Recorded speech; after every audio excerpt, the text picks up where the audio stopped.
Hey, it's Alan, and I just wanted to let you know that you can now listen to the ongoing history of new music early and ad-free on Amazon Music, included with Prime. Music is one of those things that can bring families together. And sometimes that togetherness grows into a business. The BeeGees had the three Gibb brothers. Baby brother Andy Gibb was also part of that universe for a while. Then there's the Beach Boys. The original lineup included Brian, Dennis, and Carl Wilson and their cousin Mike Love. Murray Wilson, the father of Brian, Dennis, and Carl, was their manager. He was terrible at it. In fact, Murray was the worst thing ever for his sons, but at least they were all together. Or something like that. Three brothers, their father, and a cousin. Then we have the Cowsills. This was a 60s pop group from Rhode Island who had a series of hits. 6 siblings in this one. Bob, Bill, Barry, John, Paul, and Susan. They ranged from 8 to 18. And they were joined by their mother, Barbra. And before you ask, yes, this arrangement was the inspiration for the TV show The Partridge Family. So that's 7 people, which actually later became 8 when Bob's twin brother Richard joined up for a bit. Then we have to talk about the Jackson 5, Michael, Jackie, Tito, Jermaine, and Marlon. When the group left Motown, Jermaine stayed behind and was replaced by Randy. So that's 6 members of the Jackson 5. And then we have Janet, LaToya, and Rebby. So that's 9. And then everything was run by Father Joe Jackson, who is another abusive disaster. So the count there is 10. So all this got me thinking, are there equivalents in the world of alt-rock? What are the biggest family affairs that genre has ever seen? Let's take a look. This is the Ongoing History of New Music podcast with Alan Cross. Welcome again. I'm Alan Cross, and I'm calling this show It's a Family Affair. If you're into music and you have siblings, chances are you've done something musically related with them. Maybe you've sung with them, played with them, even performed with them. This is going to be a little different, though. Okay, there were plenty of bands featuring 2 brothers. Okay, Oasis, Radiohead, Jesus and Mary Chain, Good Charlotte, 30 Seconds to Mars, and lots of groups featuring sisters like Tegan and Sarah, The Breeders, and a chunk of brother-sister outfits like No Doubt, Broods, and I guess the Carpenters. We're going to look at projects where the family ties are even greater, kind of like the examples I gave with the Beach Boys, the Cowsills, and the Jacksons. And I think the way we'll proceed is as if we're playing poker. And I think you'll see what I mean. We're going to start with a pair of brothers and a cousin. They started as a cover band called Village Idiot. Their brothers were Chad and Mike Kruger, along with cousin Brandon Kruger and their friend Ryan Peake. You probably already know who I'm talking about. By 1995, they had changed their name to Nickelback. Mike Kruger used to work at Starbucks and found himself saying to everyone, "Here's your Nickelback." A stepfather provided $4,000 in seed money to record a 7-track EP called Hesher, and whatever was left was spent on a big bag of mushrooms. It was a no-strings-attached loan. Anyway, this lineup of 2 brothers, the cousin and the friend, remained intact for this EP and an album entitled Curb, which came out in 1996. Cousin Brandon left the band a year later, and since then, there are just the 2 brothers in Nickelback. But for that brief time, we had 2 brothers and a cousin, all from Hanna, Alberta. And here's a track from that debut indie record. This is Where. Love me down. Here I am. Here I am. Here I stand. Here I am. Here I am. Here I am. Here I stand. Nickelback from 1996. 2 brothers and a cousin at that time. Now we're going to move up to 2 pair, although that hand was once a little bit better than that. Devo first came together in 1973 as a joke band at Kent State University. It began with Gerald Casale and Mark Mothersbaugh. Gerald brought in his younger brother Bob, and Mark roped in his brother Bob. They were known as Bob 1 and Bob 2. And at one point, another Mothersbaugh, a guy named Jim, was brought in to play his homemade electronic drums, but he didn't stick around for very long. When Devo was at its peak, it was the 2 Casale brothers and the 2 Mothersbaughs. And that would be the lineup today if Bob Casale hadn't died of heart failure in 2014. And just so you know, he was cremated, and his remains were placed in a 3D printed urn that looks exactly like one of those weird flower pot things Devo used to wear in their heads. Those, by the way, are called Devo Energy Domes. So let's hear something from the era when Devo had 2 pairs of brothers. The album is Freedom of Choice from 1980, and this song was once covered by Soundgarden, who loved Devo. This is Girl You Want. She's just the girl. She's just the girl. The girl you want. She's just the girl. She's just the girl. The girl you want. Devo, a band that contained two pairs of brothers. Now let's move up to a group with two brothers and a sister.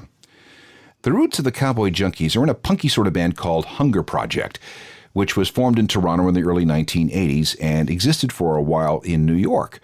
One of the principals in that group was Michael Timmins. Now, the Hunger Project did not work out, so the group collapsed and reassembled in an experimental group called Germinal.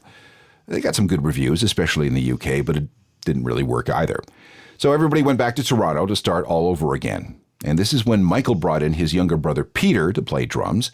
And at some point, sister Margot was invited into the rehearsal space. She'd always loved singing, school plays, camp productions, or maybe just around the house. And when Hunger Project was a thing, she worked as part of the road crew, working the door. When Michael was off touring with Hunger Project in Germinal, she was in university planning to be a social worker. But then in 1985, she started singing with Michael and Peter in their garage. And they soon developed an interesting down-tempo, almost whispery sound. And that sort of came about by accident because the neighbors called the cops on one of the rehearsals for making too much noise, so they just kind of toned it down. After an indie record that didn't sell very well, a producer named Peter Moore set up a single microphone in a church, the Church of the Holy Trinity in downtown Toronto, to record a new album on a single night. That was November 27th, 1987. And the cost of that project was $150, including the price of pizza for the night. The album was called The Trinity Session, and it became an unexpected international hit, going platinum in both Canada and the United States. And the thing that did it was this cover of the Velvet Underground's Sweet Jane. Anyone has ever been lonely, and anyone has ever split apart. Sweet Jane. Cowboy Junkies with Margot, Tim, and Peter Timmins, two brothers and a sister. Now let's move to a slightly different combination. Twin brothers and another brother. This is the makeup of the Cribs. The Cribs are from England, and they feature twins Gary and Ryan Jarman and their younger brother Ross. This is the only lineup the band has ever known, with the exception of the time Johnny Marr, yes, the Smiths guitarist, was part of the band. He stuck around for 3 years. He was such a fan of the group that when they asked him to join up, he said, yeah, sure. The Cribs never managed to make it big outside the UK and Europe, but they were substantial stars at home, selling plenty of records and winning a whack of awards. Here's a single from their fourth album entitled Ignore the Ignorant. This was one of the records that featured Johnny Marr. This is called We Share the Same Skies.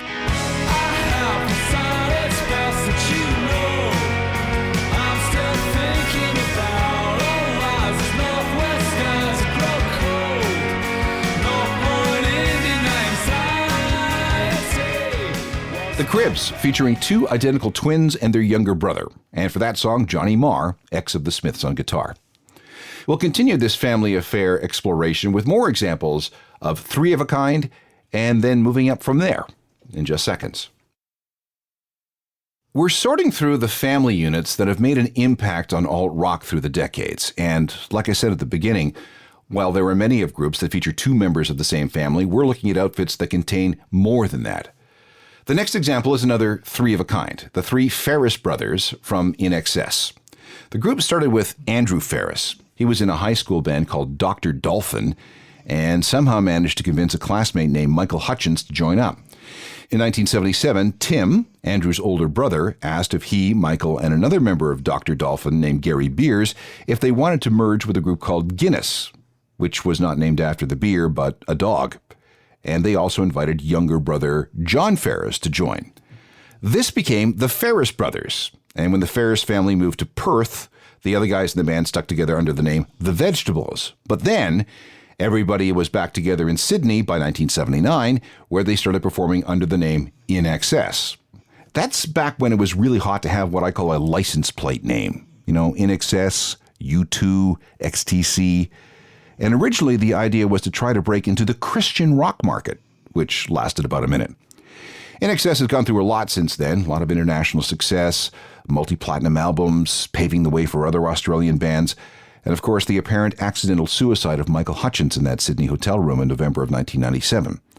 There were several attempts to keep going with a different singer, but the public has pretty much been indifferent to everything, so the band has officially called it quits. But from 1977 through to the end, INXS always contained three Ferris brothers, Andrew, Tim, and John. I'm lonely. Can't think it all. Gonna live my life. I'm lonely. Next up is another group featuring three brothers, Gretavan Fleet. They're really from the middle of nowhere, a central Michigan town called Frankenmuth. Population? About 5,000. The biggest attraction is the self-proclaimed world's largest Christmas store. This is where the Kiska family grew up. Three brothers, Josh the singer, his twin brother Jake, the guitarist, and younger brother Sam, the bass player. They were always surrounded by the music of their parents. Music that tend to lean towards the classic side, loads of old rock and old blues. And because Frankenmuth was pretty much off the beaten track, this was the music that they absorbed. Everything from Zeppelin and Hendrix to Joni Mitchell to folk and blues from the 30s and 40s. You know, Muddy Waters and Robert Johnson, that sort of thing. The band was formed in 2012 when Josh and Jake were around 14 and Sam was 11. Danny Wagner joined as the current drummer about a year later. They didn't have a lot of gear. Josh, for example, didn't have his own vocal amps, so he had to develop a style where he could be heard over the guitars and drums. And according to Jake, which is what he told me, this is how John ended up with that Robert Plant-like delivery. It just evolved naturally out of trying to be heard, although I'm sure some of the old Zeppelin records around the house helped. There was a live EP in 2014, then a song was picked up for use in a local Chevy TV commercial. That led to more recording, which eventually resulted in a single called Highway Tune. It was subsequently included on an EP called Black Smoke Rising, and since then things have kind of exploded. I think that has a lot to do with, an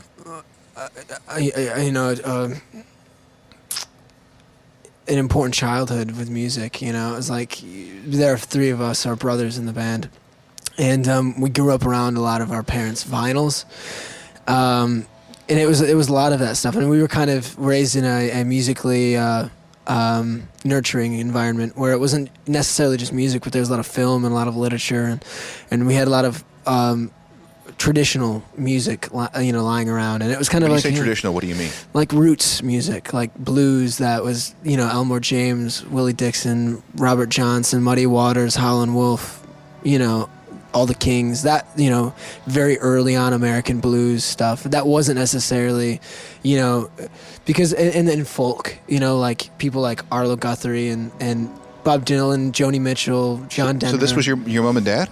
Yeah, a lot of that. I think that a lot of it was put there on purpose, being that it was traditional, that early on music, a lot of early American music. And it's like, it wasn't until like, I think about high school that we all started getting into what is, commonly known for is rock and roll, a lot of the British invasion and that sort of stuff. And it was like, when you say British invasion, we're yeah. talking 60s British invasion. Yeah.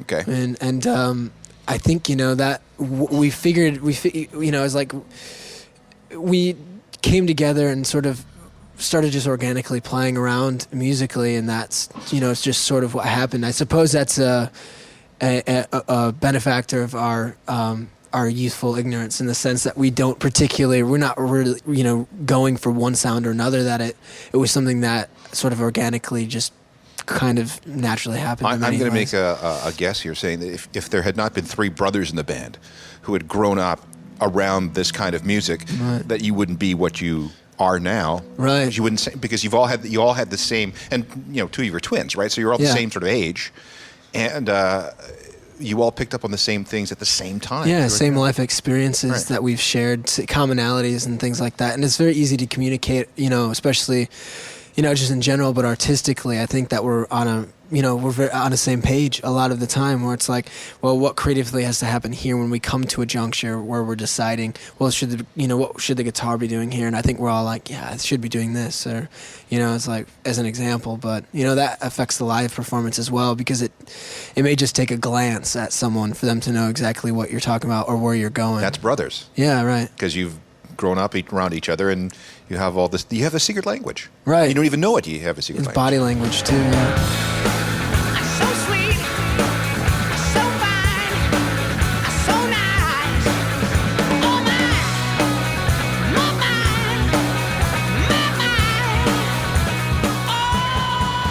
my, Gretavan Fleet, another example of three brothers in a band, two of whom are twins. You're probably wondering when I was going to get to Kings of Lyon. Okay, we'll do that now.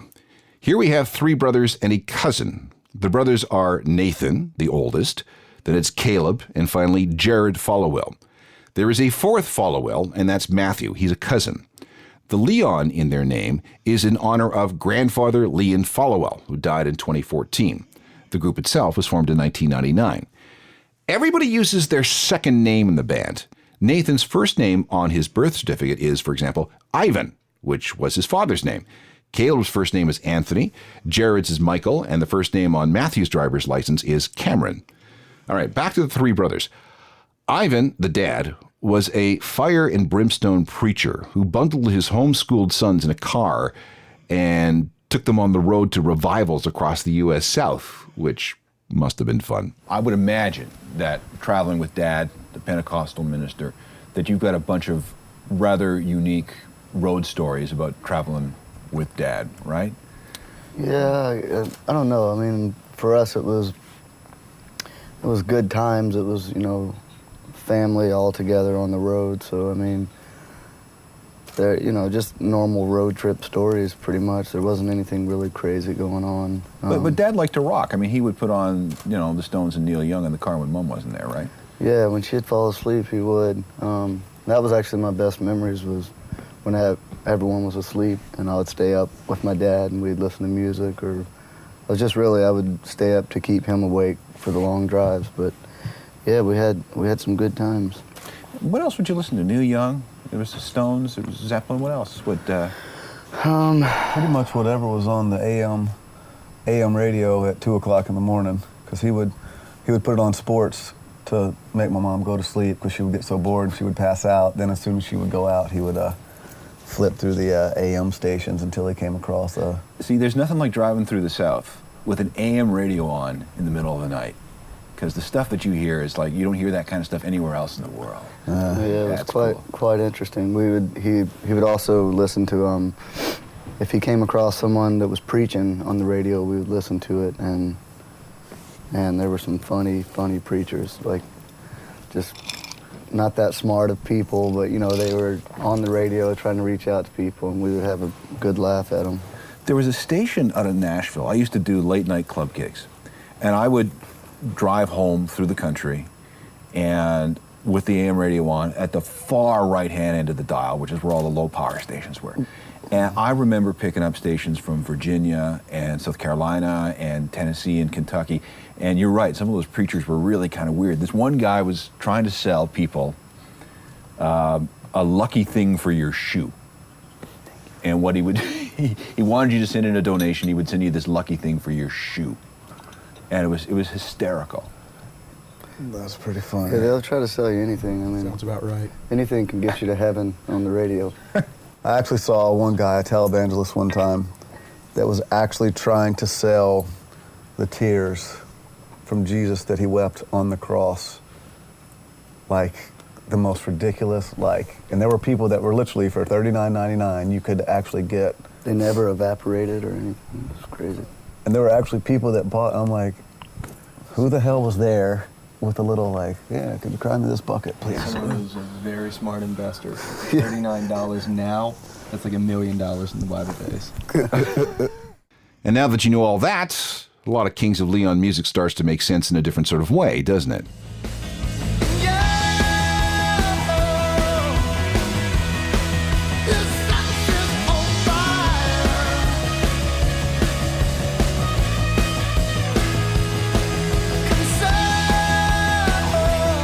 We've covered a bunch of alt-rock groups with 3 siblings, and in the case of Kings of Leon, 3 brothers and a cousin. Can we expand that even further? Why, yes. Yes, we can. Hang on. This is a family affair, a look at alt-rock groups built around a substantial family unit. And next up is the first of a 4-of-a-kind group, 4 siblings in the same band, or at least that's the way it used to be. When Echosmith was formed in early 2009, there were 3 brothers and a sister, Sydney, Noah, Graham, and Jamie Sirota. They all started playing together at home when they were kids and eventually moved to playing farmers markets around where they grew up in California. That lineup stayed intact through to the end of 2016, which means this is how things were when they had a platinum single with this song, Cool Kids, from 2014. And he says, I wish that I could be like the cool kids, 'cause all the cool kids, they seem to fit in. I wish that I could be like the cool kids. Echosmith and Cool Kids. Used to be 3 brothers and a sister, but they've since been downgraded to 2 brothers and a sister since 2016. Then we have Congos. 4 brothers here. Johnny, Jesse, Daniel, and Dylan. Their father is John Congos, who was also a recording artist. He was born in South Africa, and some of his songs were adapted by the Happy Mondays, most notably his 1971 song, He's Gonna Step on You Again, which the Mondays interpolated into their hit, Step On. John Congos' sons grew up in South Africa and London before moving to Phoenix. And coming from an obviously musical family, they started performing as Congos in 2007 while they were still in South Africa. By 2012, they were having some single success and were scooped up by a major label in 2014. This led to a re-release of their second album, which they called Lunatic. It has since sold close to 2 million copies worldwide. And this has been their biggest hit so far, which, by the way, was written by Dad.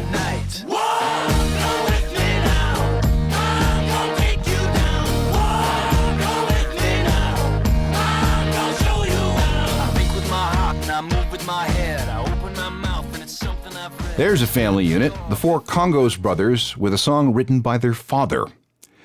We have time for one more family effort, and this is a weird one. In 1969, long before people started making music that was deliberately lo-fi, there was a group of sisters from Fremont, New Hampshire, who released what could be the definitive lo-fi record of all time. They were called the Shags. You may have heard this name before. The Shags are often name-checked by famous musicians asked to name their favorite garage rock recordings of all time. And they are also, paradoxically, quite possibly the worst group to ever walk into a recording studio. The Shags were initially the 3 Wiggins sisters. Later, they would be joined by a 4th sister. They were managed and produced by their father, Austin Wiggins, and I'm putting air quotes around managed and produced. Despite being dirt poor, he bought his children instruments and paid for lessons. And then he drove everybody down to Massachusetts in order to get his girls on tape while they were still at their peak. That's what he was thinking. The man must have had some kind of a hearing problem because his daughters were awful. They recorded a dozen songs in less than a day. Dot Wiggin was the chief songwriter, and her creations had titles like My Pal Foot, which was about her cat, and That Little Sports Car. The result was a record called Philosophy of the World. Now, do not say I did not warn you, but before we listen, just remember that Kurt Cobain ranked this album as number 5 on his top 50 albums of all time. My pal's name is Foot. He always likes to roam. My pal's name is Foot. I never find him home. I go to his house, knock at his door. Those are the Shags with My Pal Foot from their 1969 album Philosophy of the World. That is one of the great cult records from the last 50 years. It is weird, it is hard to listen to, and guaranteed to chase everybody out of a party at the end of the night. But, given its legendary stature, and the fact that 4 sisters and a father were involved, it fit our whole theme of family units. Apologize for that, but I'm just trying to be complete. And thus endeth our lesson in family cooperation over the history of alt-rock, or something like that. Again, I try to keep things away from the two sibling acts that we see all the time, Radiohead, Oasis, the Kinks, Happy Mondays, so on, just so we could have something a little bit more expansive. If you have anybody else that should be on our family unit list, you can drop me a line through alan@alancross.ca. Probably should have put AJR on this list because those are three brothers. If there's more on your mind, you can always check my website, which is ajournalofmusicalthings.com. I update it every day and also send out a free newsletter to keep you apprised of what's happening in music. There are free podcasts of this program. You can get them anywhere you get your on-demand audio, although most people seem to be going to iTunes, which is fine. Like I said, they're all free, and you can get dozens and dozens of them at Apple Podcasts, Google Podcasts, or wherever you get your on-demand audio. Rate, review, and remember to subscribe. We're posting new podcasts every week. And should you have any idea for a topic for a future show, I am all ears. Again, the email address is alan@alancross.ca. I'm also on Facebook, Twitter, Instagram, and Google+. We should connect. Technical Productions by Rob Johnston. I'm Alan Cross.